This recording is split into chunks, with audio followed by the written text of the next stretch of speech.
আসসালামু আলাইকুম সকল ভিউয়ার্স এবং আমার কলিজার বন্ধুদের। আসলে একটা বিষয় নিয়ে আলাপ করতে আপনাদের সামনে আসলাম। মানে 4 দিন আমাদের দেশে মানে বাংলাদেশে হিট অ্যালার্ট জারি করছে। এটা আসলে বাংলাদেশের জন্য আমার মনে হয় যে প্রথমবার এরকম করছে, যে এই গরমের কারণে। আপনার খবরের নিউজে তো সবাই দেখছেন, হয়তো বা অনেকেই দেখেন নাই। 4 দিন হিট অ্যালার্ট জারি করছে আমাদের বাংলাদেশে, এত পরিমাণে গরম পড়বে 4 দিন।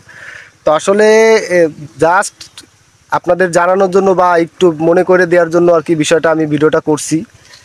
যে ভাই এই গরমে তো যতই হিট অ্যালার্জি করুক আর গরম পড়ুক না করো, আমাদের কিন্তু কাজ করে খাইতেই হবে।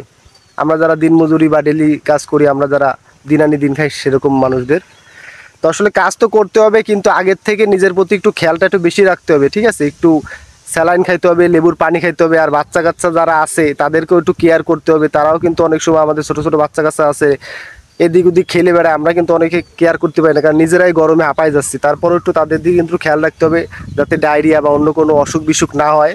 তো এই বিষয়ে জাস্ট একটা আপনাদের সামনে জাস্ট একটু জানানোর জন্য ভিডিওটা করছি। কেউ কিছু মনে করবেন না। যদি ভালো লাগে লাইক করে একটা কমেন্ট করবেন, পারলে শেয়ার করে দিবেন। ঠিক আছে, আর অবশ্যই সবাই একটু সতর্কতার সাথে থাকবেন ভাই, কারণ প্রচুর পরিমাণে গরম পড়ছে।